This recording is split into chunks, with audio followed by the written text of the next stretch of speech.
Welcome to the Caregivers Corner with your host, Ken Rupert. Ken received board certification from the International Board of Christian Coaches as a Master Christian Life Coach in 2012. He founded the Vitacopia Group to offer life coaching services with a concentrated focus on caregivers. He is the parent of a child with multiple disabilities and a caregiver for his father, who has been diagnosed with Alzheimer's. Ken knows the struggles caregivers face, and he works tirelessly to mentor, encourage, nurture, and strengthen caregivers. He is the author of the Caregivers blog, which highlights the stories of caregivers from around the world. On today's program, Ken talks with Sandy McCann. Sandy is the director of the HUGS Disability Ministry at LifePoint Church in Reisterstown, Maryland. HUGS stands for Help for Uniquely Gifted Souls. Sandy has been in this position since the ministry began in 2004. Over the years, the ministry has grown from 4 students and 5 volunteers to over 40 students and close to 60 volunteers. Sandy is passionate about sharing the hope of Christ with parents and students. She is the mother of 3 children, including a 27-year-old son with Down syndrome. And now, let's join Ken and Sandy. Welcome to the Caregivers Corner. And today we're talking with Sandy McCann, who is the director of the HUGS ministry at LifePoint Church in Reisterstown, Maryland. Sandy, thank you for joining me today. Thank you for having me. What we'd really like to do is HUGS. What does that stand for? Help for Uniquely Gifted Souls. Okay. And it came about when we were first starting this ministry, meeting with some families and just sort of saying, what do you envision for your child? What do you want for your child? And one of the moms said, I just envisioned Jesus giving my child a great big hug. So then it was a matter of just plugging the words into that acronym, and it's worked out very well. It's worked out very well. And you have an experience that kind of ties into that, right? You're old. Is Sean your oldest? He's our middle child. Okay. So Sean, your middle child, is 27 years old, Yep. and he has Down syndrome. Yes, he does. Talk a little bit. Take us back 27 years to that moment when you became a caregiver. Isolating, very lonely, not knowing where to go for information, for directions, and just kind of feeling very lost, very lost. I remember being at a playground. He was like 2.5, and my older daughter was probably 4 at the time, and there was a group of moms over talking about some child having, I don't know, tonsillitis or something. And I remember thinking, I'm on a different planet than you are. We had just gotten out of the hospital, almost lost Sean twice to croup, and I thought, Wow. I'm not even on the same planet with you anymore. Yeah. And it felt very lonely. Very lonely, very isolated. And that is a common experience with caregivers, that they seem to be experiencing things that kind of isolate them. What was it like to have other children and have to also pay so much attention to Sean's needs? It's a balancing act, trying to make sure the mom guilt is huge for anybody, but trying to make sure that you are giving enough attention to the other 2 children as well as Sean. He's the middle. He has a younger and an older sister. So it's a balancing act, it really is. Trying to draw them into activities that they could all do together. Both my girls got hauled to speech therapy appointments and sat in a room and played with toys while Sean was off getting therapy, that kind of stuff. It's tough. It's a balancing act. And how does that impact your relationship with your spouse? Thankfully, we were both on the same page. He had sort of a little different vent. At first, I was ready to go take Sean and just go live on an island all by myself. And he was all about, all right, let's go meet everybody that's got a kid with Downs and all this. So we kind of came from here, but as far as what we were doing for Sean, we were on the same page, if that makes sense. Yeah, that's big. So there's 4 aspects of every person that makes up every person. You have your physical surroundings, your physical challenges, your physical experience. You have an intellectual experience, an emotional experience, and a spiritual experience. Can you talk about how becoming a caretaker impacted each one of those different aspects? The physical part was making sure that Sean was safe. I put little latches at the top of doors so that he couldn't wander out. He was kind of a wanderer when he was tiny. So that was definitely part of the physical part. As far as physical part for me, it was trying to balance out, okay, I'm taking care of these kids. What do I do to take care of myself? To make sure. So I started walking. I did this several years ago, and I'm still walking. It was my time alone where nobody could get a piece of me, where the kids were fine, they were with my husband or off at school or whatever, and I could walk in the morning. So that's what I did, and I still do it. Exercise helps? Absolutely, it's huge. You have to have a stress releaser of some sort, whatever. It's different for everybody, but you definitely need one. As far as the emotional part, that's a process. There's I would call raising a child with disability a series of losses. There are times when things are great, and then you go in an IEP meeting and things are not so great. Or now we're at the point where he would like to drive a car, he'd like to get married. Those are things that aren't going to happen for him. So it's sort of a series of losses as you go through. Spiritually, personally, I don't think you can do this without a relationship with Jesus. I just don't see how you can possibly do it. You need to go and get filled up. You need to hear encouragement from the Word of God, and just, you have to soak in it, and that's the only way I think you can do this. I wouldn't want to try and do it on my own.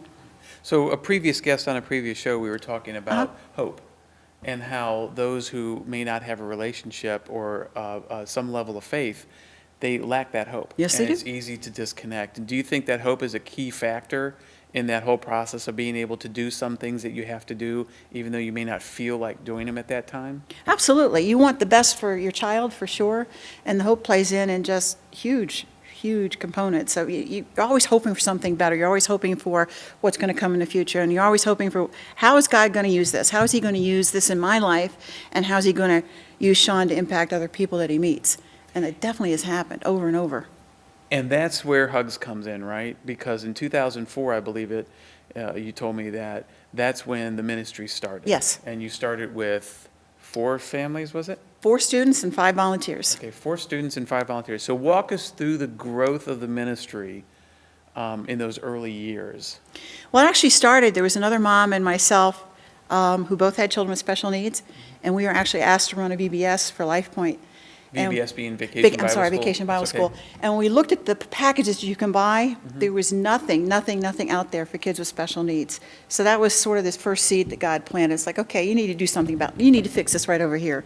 So we kind of worked on that and came up with a plan to include the kids that we did have at that point with special needs. And that was sort of the birthing part of Hugs. Then when we actually opened up the doors, we didn't know what we were doing. We had no clue what we were doing. I went and I visited a couple churches. I went out to Chicago to see Willow Creek because they have an incredible special needs ministry. And I went over to McLean Bible because they also have a special needs ministry. Much bigger churches than we were at the time, but I just kind of wanted to get a feel for what that might look like. Sure. And they both have very different philosophies in how they do things, but it was good to see something in action that we go from. And you learn as you go. I joke with the volunteers, and I call this Etch-a-Sketch ministry because we're constantly evolving and constantly changing. Try something. Shaking it. Yeah. Try something. If erasing it doesn't work, you try something else, and just sort of growing that way. We've learned painfully you need an entry point into a ministry for the students that you're taking. You need to know something about them. Sure. You know, do they have seizures? Do they have other medical issues we need to know about? Are there huge food allergies we need to know? Are these children who have a propensity to run off? We need to know all those kinds of things before we try and match them up with a volunteer. Okay. That would be a good match. And your volunteer in matches, how does that work? You mentioned you look at the needs of the child. I do. How do you identify those people who have the heart to work with kids? Most of them, I wouldn't even say most, I would say probably half have had some exposure, some effectiveness, either a relative who's had a kid with special needs, or they've known a family down the street that had a kid with special needs. And then the other half, I would say, are coming in blank slates. And it's amazing because they catch on. We do training 4 times a year. Twice it's on Saturday mornings and twice it's on Sunday afternoons. Volunteers are required to come through that as an entry point into Hugs, and then annually thereafter. And we go through a lot of stuff. We go through behaviors. What do those look like? And how do we handle those behaviors? And we go through what I call protocol for the ministry. This is what the child needs to do. You have to make sure they're signed in safely. And if they need a pager, they get a pager. And these are our rules for going to the bathroom with the student. All those kinds of pieces of information that you need, we go through in the training. And as far as matching up, sometimes it's a guess. Sometimes it's not. You may see somebody who you think is strong in this particular area. They may have really good relationship skills. They may have background. They may have some signing. We have some kids who are nonverbal, and that's wonderful. If I have somebody who comes in who has a little bit of ASL, it's great to be able to pair them off with a kid who uses that. Sure. So it's kind of I don't know how to describe it. We just try our best. It's worked out very well. I've only had to move a couple people. Every once in a while, just like in life, you're going to meet somebody you just don't get along with. All right, and that's not a pairing that we want. So if I see that happening, I'm going to move you to be with another student, a better pairing to where you can work together and develop that relationship of trust. Okay. It's huge. So one of the things we're going to be talking about is we're going to be talking about a program that's coming up, and I don't want to get too Yeah. much into it yet, but I want to say that going to the relationship aspect. So our son is involved in this program because he's involved in the Hugs ministry, and it's a powerful tool in his life right now. but he has attachments. He finds somebody that he's very comfortable with, and there's a couple people that he has picked out that whenever he goes to hugs, he looks for these people. And the other day he was at a training when they're rehearsing for the program that's coming up. And we noticed that the two people that he really attaches himself to weren't there.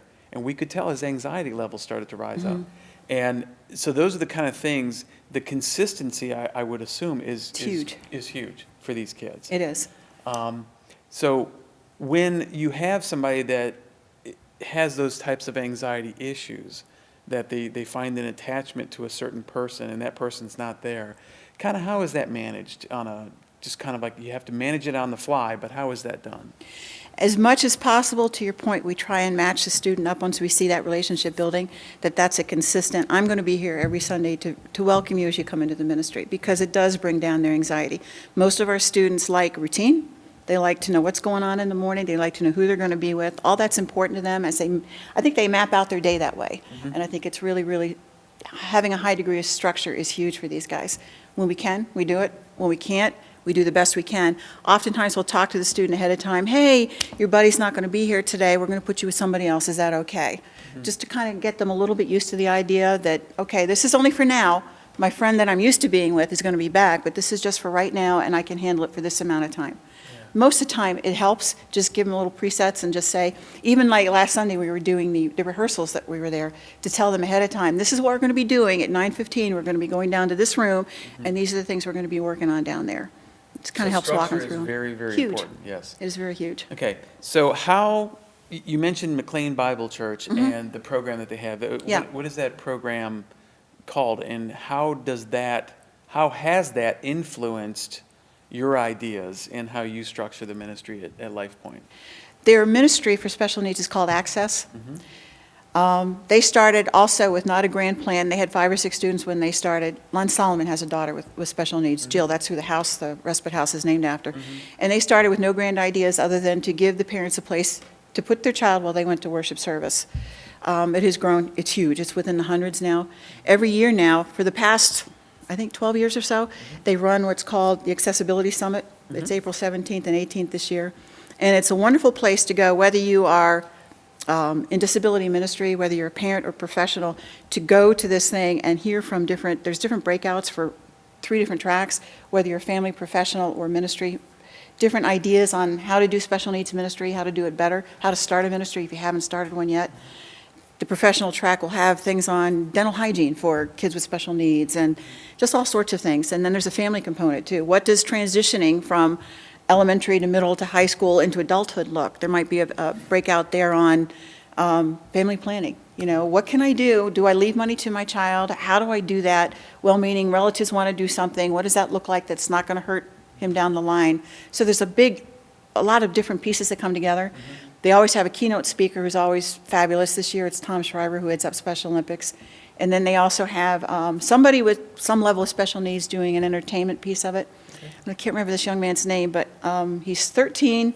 He was born, I want to say, blind, and he also has autism, and he's going to be singing. And I've heard him on YouTube, and he's incredible. It's really, really good. That's great. So let me give you a statistic. According to the latest numbers, this is some statistics. The latest numbers I can get was 2006. There are approximately 2,000 children in Carroll County who face some level of disability, and there's 40 in Hugs.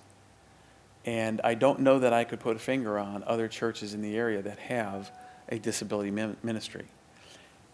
Is there an outreach? Are you talking to other churches? What is your perspective on other churches developing and partnership in this kind of ministry? My gut and my absolute desire and passion is to have this kind of ministry in every church there is. It needs to be there. How can you say, we welcome this person, but we have nothing for this person over here? I just don't see it. I don't see it biblically. I don't see it anywhere. So that's my heart, is that this gets everywhere. We do offer, when we have our trainings, we open that up to churches in the area, and we have had several come through from within the county. I've also worked with a church in Chicago. I've worked with a church in Washington State, and most recently with the church in Texas trying to do the same thing, and one in Rockville not that long ago also, to try and get something up and going. What that looks like with each church is going to be different, depending logistically on their facility, depending on their population. But what I tell people is if you build it, they will come, because there's desperate need for this to be in every church that there is. the stories that I hear in hugs of families who almost broke apart because there was no place for them to go, where their kid was not in a nursery when they're 7 or 8 years old, something like that, and they're not able to worship. They're not able to come together as a couple to just fill up a little bit, and they've almost fallen apart because of it. So we've seen marriages saved from hugs, and it's just been really cool to see that piece of it. That's a wonderful byproduct of It is. the Hugs ministry, because it gives the couple an opportunity Yes. of time together in a common experience and a common sharing there. So throughout Carroll County, are there any other churches that you know of right now that currently have not only expressed an interest, been through the program that you offer, but that is continuing to communicate about it? I'm working right now with Crossroads, Crossroads 140. They have a program called Capernaum, which is a disability leg of Young Life. And they actually have a program that runs every first Tuesday of every month. And a lot of our students actually go there, but we're partnering with them right now to put on a prom June 2nd over at Crossroads. It's a big, audacious goal, but That is an audacious goal. but I think it's going to be tons of fun. I was actually over there yesterday for a meeting to kind of plan out kind of stuff. We're going to get dresses donated for the girls. We already have several. And the 2 months prior to the prom, when they meet, the girls are actually going to be shopping for their dresses, which will be really nice. And we're going to make boutonnieres for the guys. It's going to be neat. We're going to have like paparazzi taking pictures of them as they're coming in, and red carpet and announcing them with a microphone. And there'll be a photo booth opportunity, and it's going to be a really nice event. But it's very scripture-based. That what they've been talking about over there for the last, since they started up in the fall, were all the different names of Jesus, all the things he identified himself with. I'm the way, I am, the bread of life, all those kind of titles that he used. We're using those sort of as the background theme for this whole production. Okay. So there's a program coming up at Life Point, May 9th and 10th, correct? Yep. Tell us what's happening.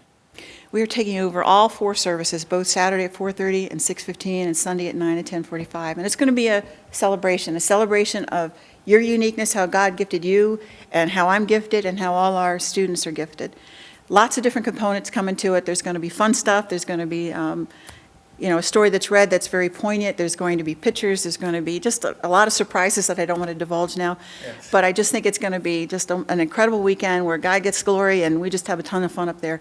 Have volunteers involved, students involved, the families. Oftentimes, you have this child with special needs, and the family kind of gets forgotten over here. So we want to include everybody in this celebration, because you guys are walking through it with us. I'm not just the director of this ministry. I'm a mother of a special needs child. And sometimes I'm known only as Sean's mom. It's nice to have, you know what that's like. Okay, yeah. That's the title we yeah. get. You're Daniel's dad, so Daniel's yeah. mom, yes. Right. That's the title you get. Yeah, but to have everybody included, I think is very edifying and it just brings us together as a family. I feel like Hugs has grown as just this nice big family where we're all down the same path together. And so as Hugs grows, the church is under plans for expansion. Yes. And part of that expansion includes Hugs. Yes. And providing more room and space. So there's plenty of room for people to come out on that day, on May 9th and 10th. Absolutely. And there are afternoon or evening services on Saturday, and then the Sunday morning services.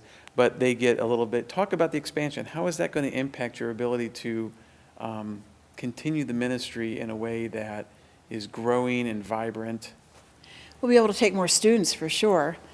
Right now, we are very space challenged. We moved to our new space. We'll have almost 4 times the square footage we have now. That's big. And I'll have a quiet room, which you need. Sometimes if a student is really, really melting down, you need a place for them to do it safely, where they're not drawing a crowd out in the hallway, where they're safe. You have a volunteer with them. It's a quiet space. There's not a lot of sensory stuff coming at them. So that's built into the facility. There'll also be, within that suite, a fully accessible handicap bathroom with a changing table where we can change an adult student if we need to. Things that are going to be very user-friendly for everybody that's in there. We're going to have a couple small breakout rooms for some of the younger kids. We'll have a sitting area with couches and things for some of the adults. So it's going to be really, really nice, usable space with storage, and we'll be able to take more students. Right now at 10:45, the adult class is closed. I can't take any more students in there. We're too full. So to be able to take more in there, I can't take any more in special huggers at 10:45 either. We'll be able to expand that hour, pick up Saturday again, expand 9 o'clock. We'll be able to reach a lot more families that way. A lot more families. Yeah. And so that's an interesting point, that you don't just have children, right? You have adults with special needs that you Absolutely. minister to, too. Yeah, this doesn't end. I Yeah. mean, if you're a Hug student, you can stay in Hugs forever. It really is almost a cradle to grave ministry. Our youngest is up in the nursery, and our oldest is now 44, I think. So there's no, place where you age out of hugs. There's a spot for you. There's a place for you. And that's key. I think that's key. There's a spot for you, because when I was talking with one of my earlier guests on an earlier program, we talked about the fact that when it comes to children with special needs, it's not a window that you're taking No, it's care of. not. It is a lifetime, and it's many times beyond the caregiver's lifetime that you have to think about. And so having a place, I think, is very, very key. So is there anything else that you'd want to share with us about your story, about the ministry, about anything to the viewers that are out there in Carroll County that will be seeing this? An invitation. Is there anything that you'd like to share?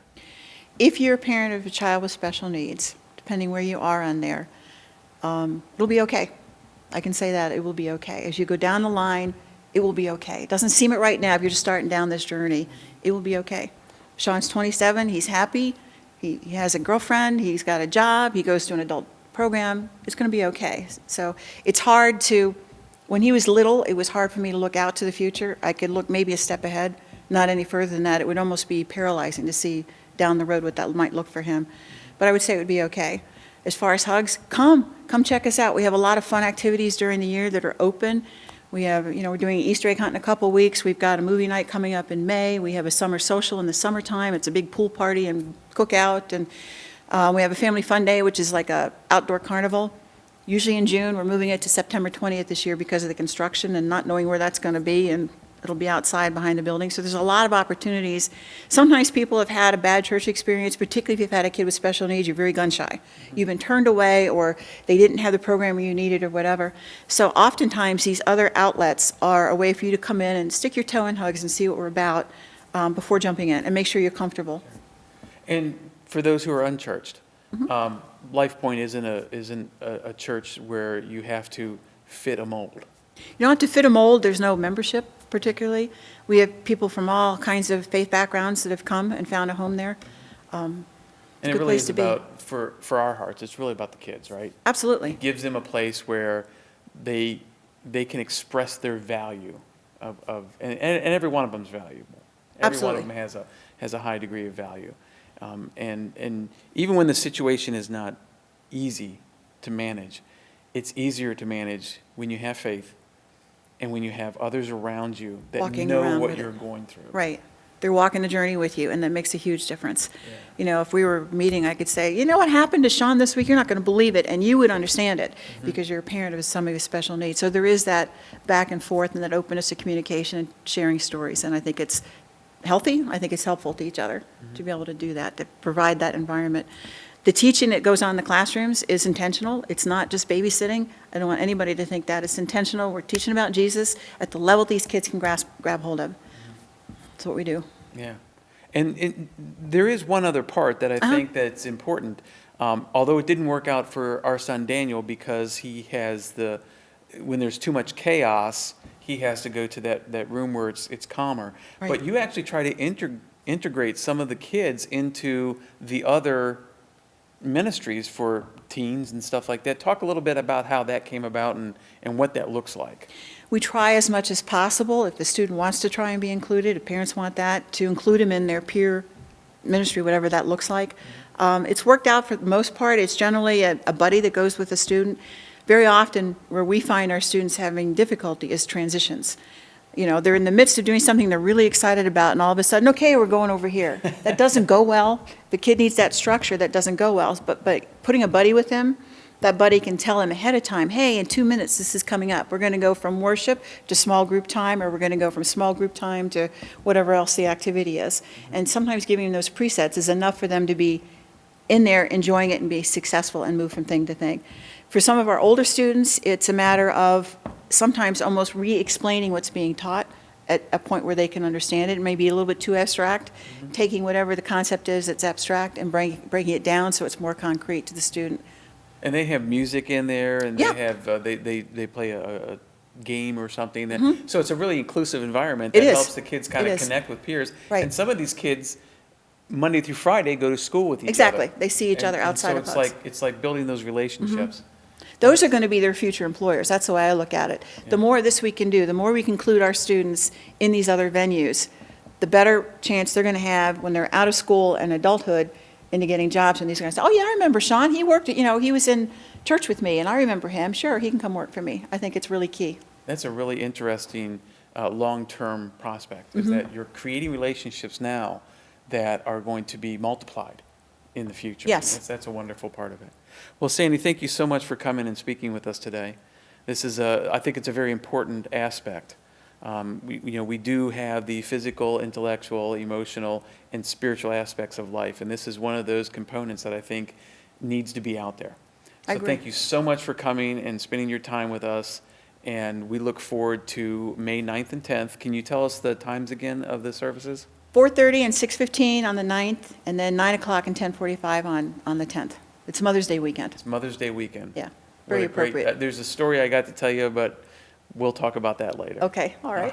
Thank you for coming Thank you out. very much. All right. It was January 30th, 2001, 7:41 p.m. As quickly as my son was delivered by an emergency C-section, he was carried off by the nurses to the NICU. That began one of the longest nights of my life.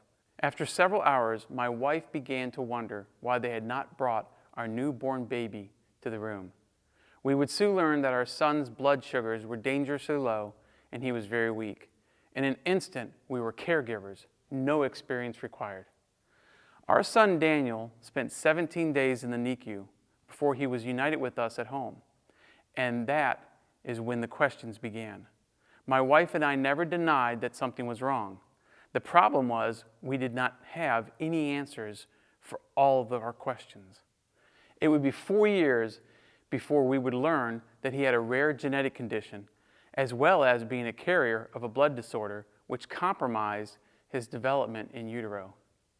This delay in diagnosis prolonged our ability to intellectually, emotionally, and spiritually accept being a caregiver. The church where my wife and I were married had a special ministry for families whose children had developmental disabilities. The leaders of the ministry, Brad and Joyce Frost, had a daughter with cerebral palsy. Their passion to help other families who had a special needs child blossomed out of their personal experiences, just as Sandy McCann's did. But the ministry is so much more than just a place for your child on Sunday morning. Sandy and her staff are genuine and have a passion to serve, from the adults who provide oversight to the middle school and high school helpers who walk alongside the children in both a physical and spiritual sense.